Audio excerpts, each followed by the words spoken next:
Hello student. आज जो हम लोग करंट अफेयर डिस्कस करने जा रहे हैं ये हमारा 1 मार्च से लेकर 10 मार्च के बीच का है। 1 मार्च से लेकर 10 मार्च के बीच में जितने भी इंपॉर्टेंट न्यूज आएंगे सभी के सभी हम लोग इस वीडियो में डिस्कस कर देंगे। पहले अपॉइंटमेंट हम लोग देखते हैं। आज का जो इम्पोर्टेंट अपॉइंटमेंट है वो क्या है। पहला जो सबसे ज़्यादा इम्पोर्टेंट है कि Rajesh Malhotra assumed charges of principal director general under the PIB. Principal director general का अपॉइंटमेंट किया गया पीआईबी, प्रेस इंफॉर्मेशन ब्यूरो के।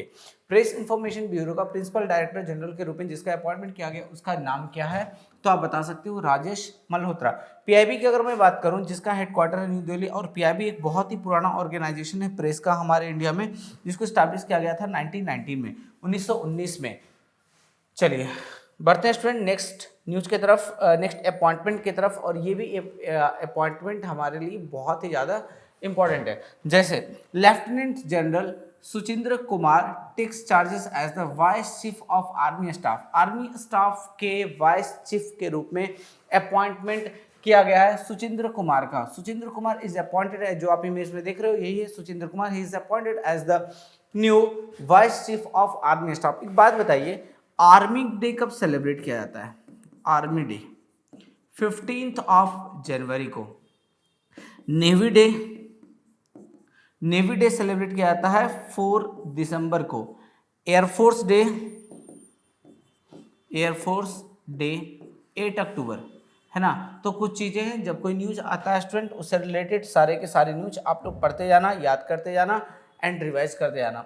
तीसरा न्यूज देखो, ये भी हमारे लिए बहुत इंपॉर्टेंट है। Senior IPS officer Rashmi Shukla to head Sashastra Seema बल। सशस्त्र सीमा बल को जो हेड करने जा रही हैं वो है रश्मि शुक्ला, जो कि सीनियर आईपीएस ऑफिसर हैं। सीनियर आईपीएस ऑफिसर जो है जिनका नाम है आपका रश्मि शुक्ला, आप इमेज में आप देख रहे हो, इनको हेड करने दिया गया एसएसबी का, सशस्त्र सीमा बल। देखिए एसएसबी का बहुत सारे मीनिंग होते हैं, सर्विस सिलेक्शन बोर्ड होता है ना, सीमा सुरक्षा बल होता है, सशस्त्र सीमा बल होता है, अंडरस्टैंड। तो सशस्त्र सीमा बल के को हेड करने जा रही है एक सीनियर मोस्ट आईपीएस जिनका नाम है रश्मि शुक्ला। सो ये न्यूज़ हमारे लिए इसलिए भी इंपॉर्टेंट है। अब देखिए ये बहुत जगह पे ऑलरेडी काम कर चुकी हैं, बहुत जगह को ऑलरेडी हेड कर चुकी हैं और इसलिए इनको ये डिपार्टमेंट दिया गया।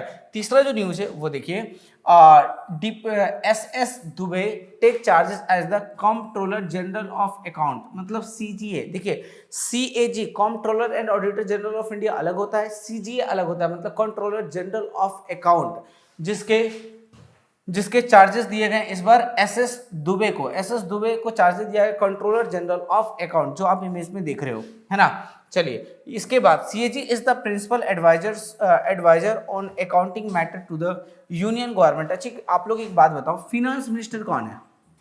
निर्मला सीतारमन। निर्मला सीतारमन की कॉन्स्टिट्यूएंसी क्या है? Rajya Sabha member of parliament Karnataka. So Rajya Sabha member of parliament Karnataka is the constituency area of ये क्या नाम है इनका, एसएस दुबे। एक बात मैं आपको बताता हूँ, प्रीलिम्स पॉइंट ऑफ व्यू से ये न्यूज आपके लिए इंपॉर्टेंट बनेगा। एमसीक्यू लेवल पे ये क्वेश्चन पूछे जा सकते हैं, वन लाइनर आपसे पूछे जा सकते हैं। नेक्स्ट देखिए, बोला तिनुबू, है ना, बोला Tinubu wins Nigeria's presidential election. Nigeria में प्रेसिडेंट का इलेक्शन हुआ जहां पे बोला तिनुबू, आप यहां पे इमेज में देख रहे हो यही है बोला तिनुबू, इन्होंने प्रेसिडेंशियल इलेक्शन विन कर लिया, मतलब आगे जाकर के जो प्रेसिडेंट बनेंगे नाइजेरिया का वो बनेंगे। तो नाइजेरिया का कैपिटल क्या है? Naira currency, sorry Naija capital Nigeria Abuja and currency will be the naira. आप यहाँ पे इमेज में देख सकते हो, यह है नाइजीरिया और इसके साइड में आपके बेनिन है, इधर नाइजर है ना, इधर चाड है, इधर कैमरून है, अंडरस्टैंड। ये सारे नेबरिंग कंट्रीज हैं आपके नाइजीरिया के। चलिए नेक्स्ट देखते हैं,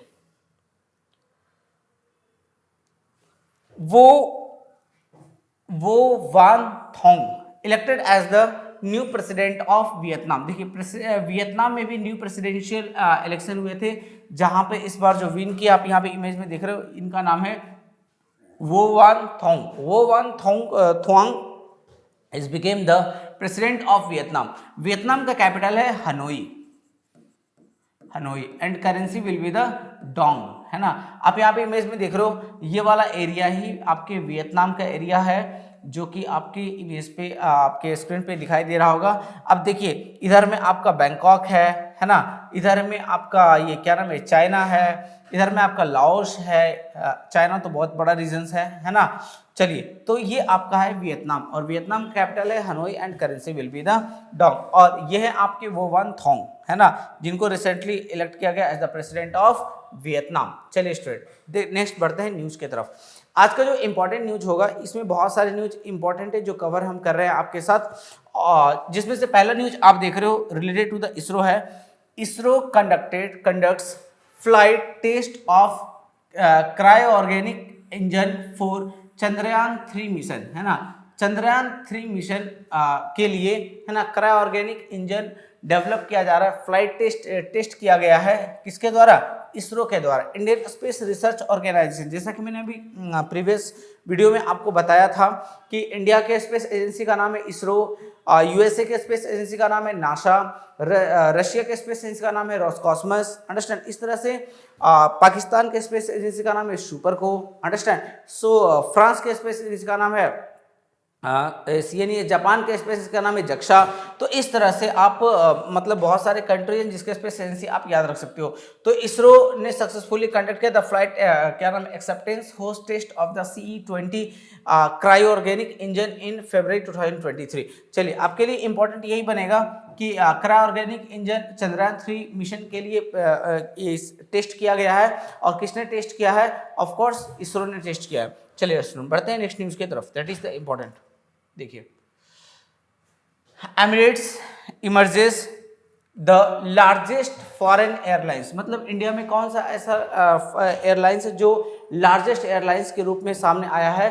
तो आप आंसर बनेगा एमिरेट्स, जो ऑलरेडी आपके स्क्रीन पे दिखा रहा है उसके फ्लाइट, है ना। बेसिकली ये दुबई का है ये, है ना। आप यहाँ पे देख सकते हो, Dubai based Emirates airlines emerge as the largest foreign airlines for outbound and inbound international traffic to and from India, according to the Directorate General of Civil Aviation India, understand। so ये यहाँ पे बोला गया, और यहाँ पे कुछ भी important आपके लिए नहीं होगा। चलिए नेक्स्ट न्यूज़ की तरफ बढ़ते हैं। देखिए, ACF, है ना, ACF कन्फेयर्स ग्रैंड मास्टर, जिसका नाम है D Gukesh, with player of the year award. Player of the year award के रूप में जिस पर्सन को सेलेक्ट किया गया उस पर्सन का नाम है डी गुकेश। देखिए यहाँ ये एक तरह का स्पोर्ट्स न्यूज भी इसको हम लोग बोल सकते हैं।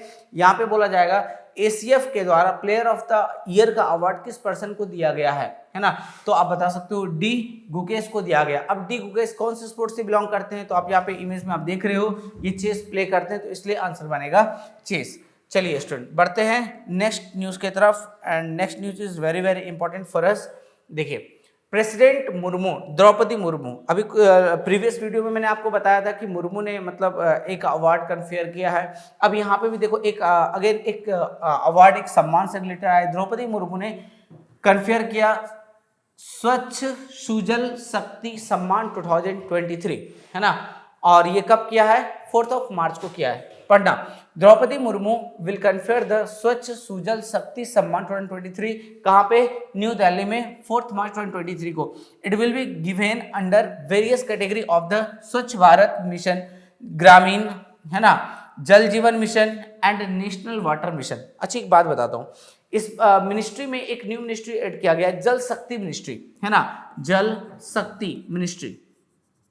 इसके मिनिस्टर का नाम क्या है, तो याद रखना Gajendra Singh Shekhawat. So Gajendra Singh Shekhawat is present the Jal Shakti minister of India, and he is the cabinet ministers. चलिए नेक्स्ट देखिए, अश्विनी वैष्णव। अश्विनी वैष्णव के बारे में सभी को पता है, he is present the railway minister of India. Ashwini Vaishnaw, है ना, इन्होंने रिलीज किया है special go green go organic cover, है ना। गो ग्रीन गो ऑर्गेनिक कहने का मतलब आज के डेट में सभी को ऑर्गेनिक प्रोडक्ट यूज करना चाहिए। इसके लिए इन्होंने गो ग्रीन गो ऑर्गेनिक कवर इन्होंने रिलीज किया। किसके द्वारा लॉन्च किया गया, अश्विनी वैष्णव के द्वारा। Union minister Ashwini Vaishnaw and 4 Sikkim ministers Ashwini Vaishnaw और 4 सिक्किम के मिनिस्टर सब लोग साथ मिलकर के इन्होंने मंडे को रिलीज किया unique cover of the department of post, जिसका नाम है गो green go organic for Sikkim. Sikkim के लिए आपको पता होना चाहिए Sikkim has the title of the first 100% organic state in the world. World का 100% ऑर्गेनिक स्टेट वर्ल्ड का किस स्टेट को बोला जाता है? तो आप बता सकते हो Sikkim. Sikkim is known as 100% first 100% organic state in the world. So student बढ़ते हैं नेक्स्ट न्यूज की तरफ। देखिए Delhi airport adjudged as one of the best and cleanest airport, है ना। अब देखो दिल्ली एयरपोर्ट ऑफ कोर्स बहुत बड़ा है। आपको पता है जब कोविड के टाइम पे दिल्ली एयरपोर्ट का सबसे बेस्ट अरेंजमेंट भी था, इसके लिए भी उसको एक अवार्ड मिल चुका है। अगेन दिल्ली एयरपोर्ट को बेस्ट एंड क्लीनेस्ट एयरपोर्ट के रूप में सेलेक्ट किया गया है। Delhi airport has been adjudged is one of the best and cleanest airport in the Asia Pacific region, है ना। एशिया पैसिफिक रीजन में दिल्ली एयरपोर्ट का नाम आया है। International grouping ACI. अब देखिए the Indian Indira Gandhi international airport has backed the airport service quality best airport award for 2022 in the category of the 40 million passengers per annum, है ना। आप सोचो 40 मिलियन पैसेंजर्स पर ईयर, एक साल में इतने सारे लोग उस एयरपोर्ट से ट्रेवल करते हैं, उसके बाद भी ये एयरपोर्ट काफ़ी ज़्यादा क्लीन है, अंडरस्टैंड। इसके लिए दिल्ली एयरपोर्ट को ये अवार्ड दिया गया और दिल्ली एयरपोर्ट का नाम क्या है? Indira Gandhi international airport IGI, जो कि आप सभी को पता होगा। नेक्स्ट देखिए Indian navy successfully tested MRSAM, है ना। इंडियन नेवी मतलब इंडियन नेवी ने सक्सेसफुली MRSAM को टेस्ट किया। अब MRSAM क्या है? Medium range surface air missile, medium range surface missile, medium range surface to air, medium range surface to air missile, है ना। देखिए मिसाइल के बहुत सारे टाइप होते हैं, surface to air, surface to surface, surface to water, water to surface, understand. तो यहाँ पे सरफेस टू एयर मिसाइल है और इसका टेस्ट किया गया। किसने टेस्ट किया? इंडियन नेवी ने टेस्ट किया। कहाँ से टेस्ट किया? INS विशाखापट्टनम ऑन 7 मार्च 2023, है ना। कहाँ से टेस्ट किया? INS विशाखापट्टनम, है ना। विशाखापट्टनम से टेस्ट किया। विशाखापट्टनम कहाँ पे है? बोल सकते हो आंध्र प्रदेश। चलिए और यहाँ पे कुछ भी इंपॉर्टेंट नहीं होगा। चलिए नेक्स्ट देखते हैं। Colonel Geeta Rana became first women officer to command EME unit. EME unit के को कमांड करने वाली फर्स्ट वुमेन ऑफिसर बन गई है Geeta Rana, colonel Geeta Rana. Colonel Geeta Rana of the Corps of Electronics and Mechanical Engineers became the first woman officer to take over command of the independent field workshop in the Ladakh sector। तो देखिए जब भी किसी भी news में फर्स्ट वर्ड आता है तो स्टूडेंट ऑफ कोर्स वो न्यूज हमारे लिए इंपॉर्टेंट बनेगा। चलिए नेक्स्ट न्यूज की तरफ देखिए। अ बुक टाइटल, एक बुक यहाँ पे है, बुक्स का नाम है Mundaka Upanishad the bridge of immortality, है ना। इमोर्टलिटी, इमोर्टल का मतलब क्या होता है? मरणशील, मतलब जो कभी मरता नहीं, इमोर्टल, है ना। तो मतलब मुंडक उपनिषद द ब्रिज टू इमोर्टलिटी, है ना। इस बुक्स को रिलीज किया गया है ना। अब किसके द्वारा रिलीज किया गया वो देखिए, जगदीप धनखड़ ने इस बुक को रिलीज किया। जगदीप धनखड़ जो कि हमारे वाइस प्रेसिडेंट है, अंडरस्टैंड। इस बुक्स का नाम है Mundaka Upanishad the bridge to immortality. On कब इसको रिलीज किया गया है? 9 March 2023। The book is authored by former parliamentarian, है ना, मतलब पार्लियामेंट के हैं डॉक्टर करण सिंह, इनके द्वारा इस बुक्स को लिखा गया। Karan Singh is an Indian politician and philosopher. Karan Singh क्या है? एक फिलोसोफर भी है, एक पॉलिटिशियन भी है। He is the son of the last ruling Maharaja of the princely state of Jammu and Kashmir Hari Singh, है ना। सो हरि सिंह के बेटे हैं ये, मतलब जिनका नाम है आपका, क्या नाम है इसका? डॉक्टर करण सिंह। डॉक्टर करण सिंह के द्वारा ये इस बुक्स को लिखा गया है ना। और आप यहाँ पे इमेज में देख रहे हो, है ना। यही मतलब जो पहले जो वहाँ पे जो किंग थे, रूलर थे जम्मू कश्मीर के, उनका ये बेटा है डॉक्टर करण सिंह और इन्हीं के द्वारा ये बुक लिखा गया है। सो स्टूडेंट बढ़ते हैं नेक्स्ट न्यूज के तरफ and this news is also very very important. Group captain Shaliza Dhami becomes first women to command front line IAF unit. तो मतलब ग्रुप कैप्टन सलीजा धामी जो बन गई हैं पहली women to command front line IAF unit. Front line IAF unit की command पहली बार फर्स्ट वुमेन बनी है जिनका नाम है सलीजा धामी आप यहाँ पे इमेज में देख रहे हो, यही है सलीजा धामी जिनको अपॉइंट किया गया। सो स्टूडेंट बढ़ते हैं नेक्स्ट न्यूज की तरफ। Arun Subramanian became first Indian American जजेस at New York court. New York court में पहले फर्स्ट इंडियन अमेरिकन जजेस अपॉइंट हुए हैं। मतलब अगर कोई भी इंडियन कहीं पे जाते हैं और कोई अच्छा काम करते हैं तो ऑफकोर्स वो हमारे लिए इंपॉर्टेंट बनेगा और हमें पता भी होना चाहिए। तो अरुण सुब्रमण्यन है ना, ये बेसिकली इंडियन ओरिजिन पर्सन है, बट ये इंडियन अमेरिकन जज है, मतलब अमेरिका में काफ़ी दिनों से रहते रहते वो अमेरिकन हो गए। तो इंडियन अमेरिकन जज है ना, न्यूयॉर्क कोर्ट में अपॉइंट किए गए, पहला है first Indian American. So of course ये न्यूज़ हमारे लिए इंपॉर्टेंट बनेगा स्टूडेंट। सो नेक्स्ट देखिए, नेक्स्ट है आपका डेज, इंपॉर्टेंट डेज में पहला आप देख रहे हो जो कि बहुत ही ज्यादा इंपॉर्टेंट है, zero discrimination day that is observed on 1st of March every year. Zero discrimination day हम लोग हर साल 1st ऑफ मार्च को ऑब्जर्व करते हैं। देखिए इट वॉज लॉन्च्ड बाय यूएनएड्स के द्वारा इसको लॉन्च किया गया। एग्जीक्यूटिव डायरेक्टर, जिसके एग्जीक्यूटिव डायरेक्टर हैं माइकल सीडीव। द थीम फॉर 2023 मतलब जीरो डिस्क्रिमिनेशन डे का इस बार का थीम क्या रहा, सेव लाइव्स डिस्क्रिमिनलाइज, है ना, save lives decriminalise, this is the theme of zero discrimination day 2023 का। चलिए स्टूडेंट बढ़ते हैं नेक्स्ट न्यूज की तरफ, नेक्स्ट इंपॉर्टेंट डेज की तरफ। World wild life day that is observed on 3rd of March every year. So 3rd of March every year को हम लोग world wild life day celebrate करते हैं। देखिए एक आपने सुना होगा कि नेशनल पार्क और एक है वाइल्ड लाइफ सेंचुरी। अब नेशनल पार्क और वाइल्ड लाइफ सेंचुरी के बीच में स्लाइटली डिफरेंस है।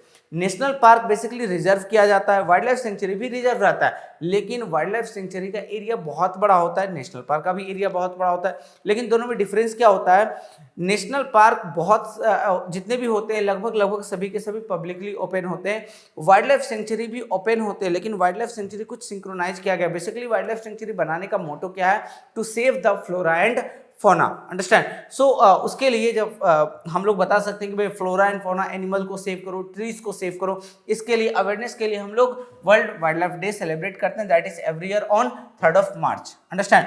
इस बार का थीम क्या रहा तो आप बता सकते हो, partnerships for wild life conservation, that is the theme of world wild life day. चलिए नेक्स्ट देखते हैं। नेक्स्ट है आपका national safety day. National safety day हम लोग ऑब्जर्व करते हैं 4th of March every year. So national safety day हम लोग कब ऑब्जर्व करते हैं, 4th of March every year. और इस बार का थीम क्या रहा, आवर एम जीरो हार्म। हमारा इस बार का एम होना चाहिए कि किसी को भी हार्म ना हो, this is our aim of national safety day. आपको पता है हमारे इंडिया में due to lack of safety बहुत सारे लोगों का हर साल डेथ होता है, तो हम लोग को इस बार यही करना है, मतलब अपने आप को संभल के चलना है, सो दैट किसी भी तरह का हार्म ना हो, किसी भी लोगों का डेथ ना हो। चलिए नेक्स्ट देखिए, इंटरनेशनल वुमेन्स डे सेलिब्रेट किया जाता है 8th of March every year. So international women's day कब सेलिब्रेट किया जाता है, 8th of March every year. इस बार का थीम क्या रहा, एम्ब्रेस इक्विटी और एम्ब्रेस इक्विटी, है ना, मतलब हैशटैग एम्ब्रेस इक्विटी, है ना। एक तो हो गया एम्ब्रेस इक्विटी और हैशटैग एम्ब्रेस इक्विटी, मतलब क्या है, आप इस बार इंटरनेशनल वुमेन्स डे के दिन या फिर वर्ल्ड वुमेन्स डे के लिए आप इसको हैशटैग कर सकते हो, लगा सकते हो अपने साथ, अंडरस्टैंड।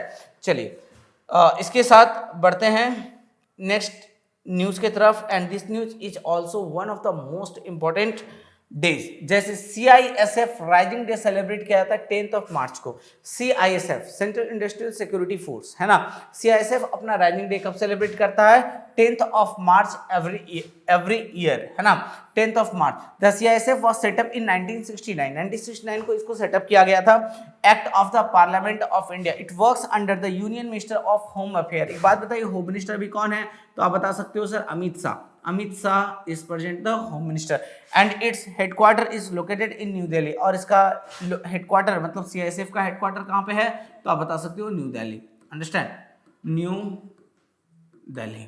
चलिए उसके बाद CISF was made an armed force of India by the act of parliament passed on 15th of June 1983 and CISF का डायरेक्टर जनरल का नाम है Silvardhan Singh. Silvardhan Singh is present the director general of CISF and CISF अपना raising day कब celebrate करता है, 10th of March every year. Next देखिए, तो आज हम लोग फिर अब स्पोर्ट्स न्यूज़ की तरफ देखते हैं। जितने भी स्पोर्ट्स न्यूज़ है उसको हम लोग कवर करेंगे जल्दी से। जैसे Craig Fulton appointed new chief coach of Indian men's hockey team. So Indian men's hockey team के नए कोच का अपॉइंटमेंट किया गया और उसका नाम है क्रेग फुलटन, है ना। अब क्रेग फुलटन ये कहाँ से बिलोंग करते हैं? साउथ अफ्रीका नहीं है, ये साउथ अफ्रीका से बिलोंग करते हैं। तो आपके लिए बस ये इंपॉर्टेंट बनेगा वन लाइनर कि इंडियन मेंस हॉकी टीम के चीफ कोच का अपॉइंटमेंट किया गया, उसका नाम क्या है, अंडरस्टैंड, या फिर वो किस कंट्री से बिलोंग करते हैं, ये भी आपसे पूछा जा सकता है। चलिए, सो साउथ अफ्रीका का कैपिटल क्या है? Cape Town and currency will be the rand, है ना। चलिए स्टूडेंट बढ़ते हैं नेक्स्ट न्यूज की तरफ। नेक्स्ट न्यूज आपका है Mirabai Chanu wins BBC Indian sportsman of the year for 2022। Sportsman of the year 2022 के लिए किस स्पोर्ट्स पर्सन को सेलेक्ट किया गया? तो आप बता सकते हो मीराभाई चानू को। बीबीसी इंडियन के लिए याद रखना, बीबीसी इंडियन ने किस स्पोर्ट्स पर्सन को sportsman of the year select किया है? तो आप बोल सकते हो मीराभाई चानू, जो कि आप इमेज में देख रहे हो, है ना, यही है मीराभाई चानू। तो जो कि एक वेटलिफ्टर है, weightlifter Mirabai Chanu won the 2022 BBC Indian sportsman of the year award. 5 March 2023 को ये अवार्ड दिया गया, लास्ट ईयर के लिए सिलेक्ट किया गया। She becomes the first athlete to win the award twice in a row after winning for the year 2021 के बाद ये इनको 2 बार इनको ये किया गया है। चलिए, boxer Nitu Ghanghas was chosen as the BBC emerging player of the year. तो देखो यहाँ पे एक और पर्सन का नाम आया, गंगेश, है ना, गंगेश, है ना, BBC emerging player of the year Neetu Gangesh, जो कि एक बॉक्सर है, इसका नाम भी सिलेक्ट किया गया। सो स्टूडेंट बढ़ते हैं नेक्स्ट न्यूज़ की तरफ, और नेक्स्ट जो हमारा है वो है ओबिचरी सेक्शन। और ओबिचरी भी आज का इंपॉर्टेंट ओबिचरी जो है first, and this is the very very important obituary. Why? Because ये हमारे CJI chief justice of India रह चुके हैं, जिसका नाम है एम अहमदी। इस जो कि हमारे इंडिया के फॉर्मर चीफ जस्टिस थे और जिनका रिसेंटली डेथ हो गया। अब इनके बारे में कुछ चीज़ें जान लेते हैं। Former chief justice of India M Ahmadi passed away in the March 2023. Ahmadi was the Chief Justice from 1994 to 1997. 1994 से लेकर 1997 के बीच में ये हमारे इंडिया के चीफ जस्टिस रहे। Having begun his judicial career as the City Civil and Session Court judges in Ahmedabad. मतलब ये अहमदाबाद में ये पहले सेशन जज थे, है ना, सिटी सिविल जज थे और सेशन कोर्ट जज रहे थे। उसके बाद फिर इनको चीफ जस्टिस अपॉइंट किया गया, है ना, and he was the only chief justice of India who started at the very lowest rank to rise to the highest position of the Indian judiciary. मतलब ये एक ऐसे पर्सन थे जो एकदम बिल्कुल जीरो लेवल से स्टार्ट करके टॉप लेवल तक पहुंचे, एंड देन इनका रिसेंट में डेथ हो गया। तो इसलिए ये पर्सन बहुत ज़्यादा इंपॉर्टेंट होगा, एम अहमदी, जो कि farmer chief justice of India थे और इनका रिसेंटली डेथ हो गया। और ये किस स्टेट से होंगे? गुजरात, या फिर किस सिटी से होंगे? That means Ahmedabad. चलिए स्टूडेंट, सो इसके बाद आज का हमारा सेकंड ऑबिचरी न्यूज है फॉर्मर यूनियन मिनिस्टर, जिसका नाम है सत्यव्रता मुखर्जी, जिनका रिसेंटली डेथ हो गया। आप ये इमेज में देख रहे हो, यही है सत्यव्रता मुखर्जी, इनका रिसेंटली डेथ हो गया। ये यूनियन मिनिस्टर रह चुके हैं। Former union minister सत्यव्रता Mukherjee passed away recently from Kolkata, मतलब ये कोलकाता से बिलोंग करते थे और इनका रिसेंटली डेथ हुआ है। ये भी हमारे लिए इंपॉर्टेंट है। क्यों? He was elected from Krishnanagar Lok Sabha constituency in 1999 में ये कृष्णानगर कॉन्स्टिट्यूएंसी से ये विन किए थे। He was the union minister of a state for chemical and fertilisers, ये केमिकल एंड फर्टिलाइजर्स के स्टेट मिनिस्टर रहे, अंडरस्टैंड। एंड देन ये कॉमर्स एंड इंडस्ट्रीज के भी मिनिस्टर रहे थे 2002 से लेकर 2003 तक। He also served as additional solicitor general of India, ये additional solicitor general of India भी रह चुके हैं। सो स्टूडेंट, आज का जितना भी इंपॉर्टेंट न्यूज़ था सभी के सभी हमने कवर कर दिया। सो स्टूडेंट, मिलते हैं नेक्स्ट वीडियो में, तब तक के लिए थैंक यू सो मच। अगर किसी भी तरह का कुछ हेल्प चाहिए, किसी भी तरह का कुछ आपको प्रॉब्लम है, आप कमेंट बॉक्स में कर सकते हैं। Thank you so much.